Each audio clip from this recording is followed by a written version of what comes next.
Nancy Wilson, a name that once shook the American rock world in the 1970s. Who was she actually when she got off the stage? Few people realize that beneath her soft appearance and haunting melodies lived a soul terribly hurt by a direct insult from someone within the industry. That moment of humiliation ignited the spark for Barracuda, a blistering hit formed from anger and suppressed rage. But what more hidden chapters exist in NY's life? This documentary uncovers rare private photographs and unpublished stories from her upbringing and the apex of her success to the loneliness that lingered beyond the spotlight. You'll see Nancy Wilson like never before if you watch to the very end. Nancy Wilson, who was already a rising celebrity, was about to experience a significant life change in September 1975. She and her sister, Ann Wilson, were performing at a club in Vancouver. The audience was enthralled by their unadulterated rock and roll intensity, but Nancy had no idea that buried among the audience that night was someone who would bring her dream into the forefront. Canadian producer Mike Flicker was in the room when Nancy took the stage with her sister. His mouth was hanging open in shock as he stood still. Is there such brilliance in this city? He wondered. When the two sisters went off the stage, they were utterly unprepared for the surprise waiting at the foot of the steps. What should have been simply another Friday night of giving it their best on stage quickly became the entryway to their first recording contract. The moment Nancy entered a recording studio for the first time is something she will always remember. It's natural to imagine that everything will fall into place after signing a deal, but that's just another case of judging a book by its cover. Once the studio doors closed and recording began, challenges surfaced quickly. Nancy had no clue the procedure would be so hard, so creatively harsh. They had to release their debut album, Dreamboat Annie, and they had to do it fast. Still, quality was non-negotiable. Rather than crumbling under creative strain, Nancy and her sister placed their confidence in tenacity and enthusiasm, pushing themselves even harder. The result was an album that shocked the music business and continues to leave listeners in awe to this day. But where did such resilience and strong desire originate from? For a 21-year-old musician at the time, was there something far deeper than what the public could see? Stay with us because her origins may surprise you. February 1964. Young Nancy curled up on the living room sofa, gaze focused on the television as the Beatles appeared on the Ed Sullivan Show.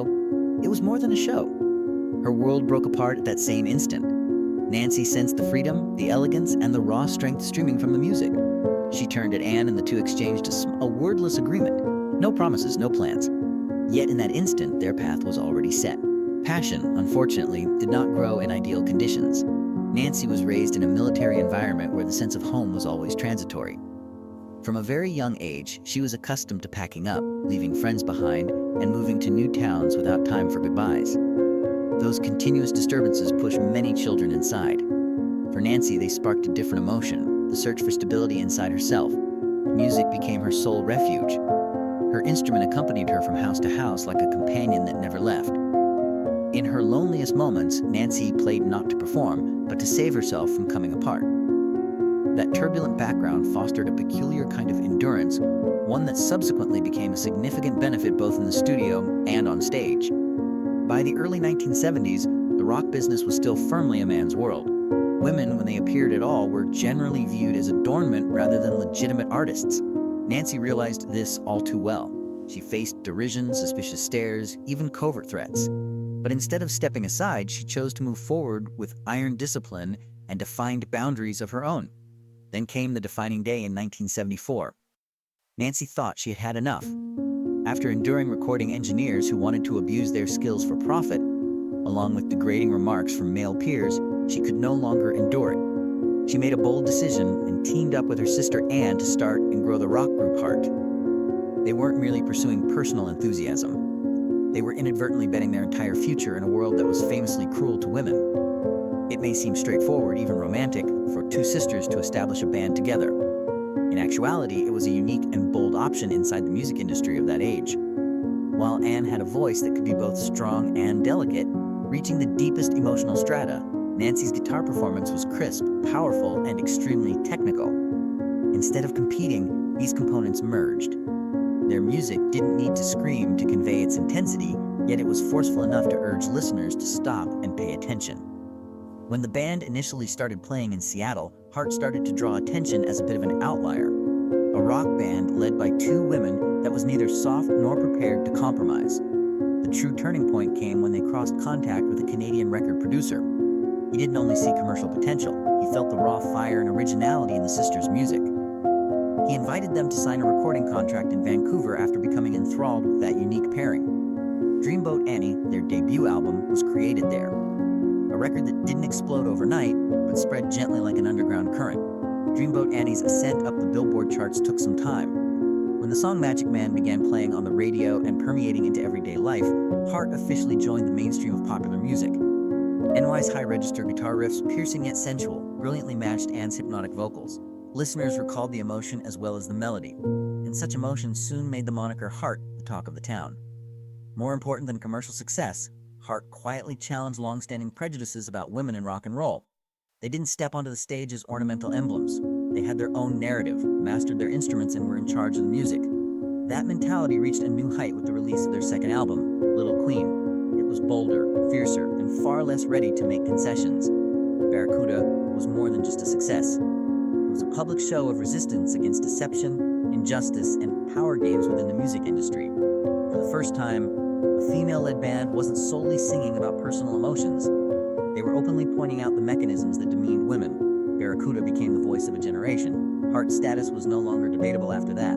But there is always a cost associated with fame. Unseen pressures started to emerge as their profile increased.